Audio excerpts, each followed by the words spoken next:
Papua নিউগিনিতে ব্যাপক ভূমিধসের কারণে ৬৭০ জনেরও বেশি মানুষ মাটির নিচে চাপা পড়েছেন বলে জানিয়েছে রাষ্ট্রসংঘ। পাপুয়া নিউগিনির রাজধানী পোর্ট মোরেসবির প্রায় ৬০০ কিলোমিটার উত্তর পশ্চিমে অবস্থিত এঙ্গা প্রদেশের কাওকালাম গ্রামে স্থানীয় সময় ভোর ৩টের দিকে ভূমিধসের ঘটনা ঘটে। আন্তর্জাতিক অভিবাসন সংস্থা জানাচ্ছে, পাপুয়া নিউগিনিতে ভূমিধসের জেরে মাটির নিচে চাপা পড়া মানুষের সংখ্যা ৬৭০।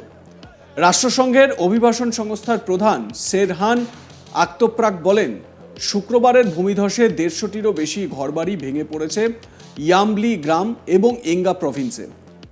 অ্যাক্টোপ্রাক অ্যাসোসিয়েটেড প্রেসকে জানিয়েছে ৬৭০ জনেরও বেশি লোক মাটির নিচে চাপা পড়েছেন বলে আশঙ্কা করা হচ্ছে। শুক্রবার মৃতের সংখ্যা ১০০ বা তার বেশি বলে জানানো হয়েছিল। রবিবার পর্যন্ত মাত্র ৫টি মৃতদেহ ও একজনের একটি পা উদ্ধার করা গিয়েছে। আরও আন্তর্জাতিক সহযোগিতা দরকার কিনা তা খতিয়ে দেখছে পাপুয়া নিউগিনি প্রশাসন।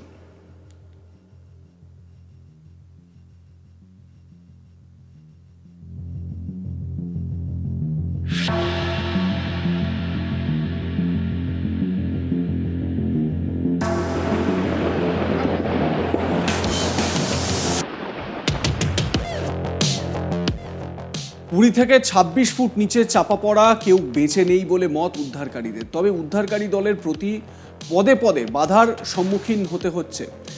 ধ্বংসাবশেষ সরানোর কাজ চলছে, তবে এখনও ভূমিধস কিন্তু হয়েই চলেছে সেখানে। তাই সতর্কতার সঙ্গে কাজ করতে হচ্ছে উদ্ধারকারীদের। খুব বেশি ধ্বংসস্তূপ সরানো সম্ভব হচ্ছে না, সড়ক বন্ধ হয়ে গিয়েছে। তাছাড়া আদিবাসীদের সঙ্গে লড়াইয়ের জেরে খাদ্য ও জল পৌঁছতেও সমস্যা হচ্ছে। সেজন্য ত্রাণ বাহিনীর নিরাপত্তায় মোতায়েন করা হয়েছে সেনাবাহিনী। ভূমিধসের মাঝেই আদিবাসীদের দুই দলের মধ্যে হাতাহাতি হয়, মারা গিয়েছেন ৮ জন। আক্তোপ্রাক জানান, আদিবাসীরা ত্রাণ বাহিনীকে টার্গেট করবে না, কিন্তু কোনো দুষ্কৃতী সুযোগের সদ্ব্যবহার করতেই পারে, তাই সাবধানতা অবলম্বন করা হচ্ছে।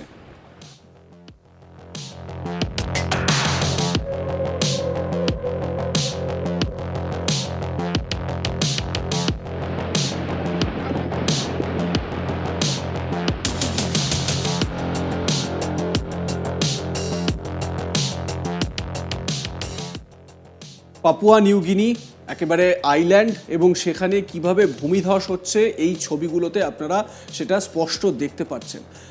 ত্রাণ কাজ সেখানে পৌঁছে দেওয়ার ব্যবস্থা করা হচ্ছে, কিন্তু যেরকম বললাম যে ত্রাণ নিয়ে পৌঁছতে একটা সমস্যায় পড়তে হচ্ছে। আদিবাসীদের মধ্যে একটা ব্যাপক বিক্ষোভ দেখা গিয়েছে। আদিবাসীদের বিভিন্ন গোষ্ঠী রয়েছে সেখানে, সেই গোষ্ঠীর মধ্যে বিক্ষোভ লক্ষ্য করা যাচ্ছে একে অপরের বিরুদ্ধে, এবং তার জেরে ত্রাণ সঠিক জায়গায় পৌঁছে দিতে ব্যাপক সমস্যায় পড়তে হচ্ছে।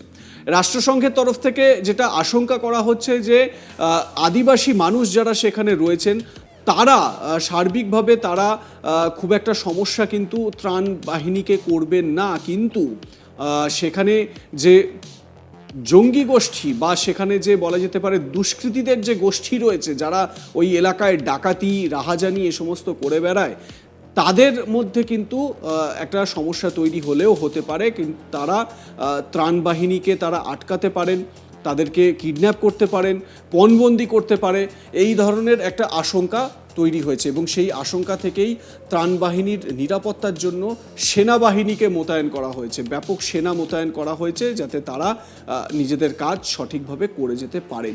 কিন্তু সবথেকে সমস্যার বিষয় হচ্ছে যে এখনও লাগাতার এই ভূমিধস হয়ে চলেছে, এবং যার জেরে বেশ সমস্যায় পড়তে হচ্ছে। যেরকম বললাম যে কোথাও কাটা হাত, কোথাও কাটা পা, এগুলো উদ্ধার হচ্ছে। যে ৬৭০ এক্স্যাক্ট ফিগার বলার চেষ্টা করা হচ্ছে রাষ্ট্রসংঘের তরফ থেকে, সেটাও এক্স্যাক্ট কিনা সেটা কিন্তু বলা যাচ্ছে না। তার কারণ মাটির নিচে কত মানুষ চাপা পড়ে রয়েছেন সেটা এখনও কিন্তু সঠিকভাবে বলা খুব মুশকিলের। ২০ থেকে ২৬ ফুট নিচে চাপা পড়া কেউ বেঁচে নেই বলেই মত উদ্ধারকারীদের। তবে উদ্ধারকারী দলের প্রতি পদে পদে বাধার সম্মুখীন হতে হচ্ছে। ধ্বংসাবশেষ সরানোর কাজ চলছে এখনও, তবে এখনও হয়ে চলেছে ভূমিধস, তাই সতর্কতার সঙ্গে কাজ করতে হচ্ছে উদ্ধারকারীদের। খুব বেশি ধ্বংসস্তূপ সরানো সম্ভব হচ্ছে না, তার কারণ আবারও নতুন করে ভূমিধস হওয়ার একটা আশঙ্কা তৈরি হয়েছে।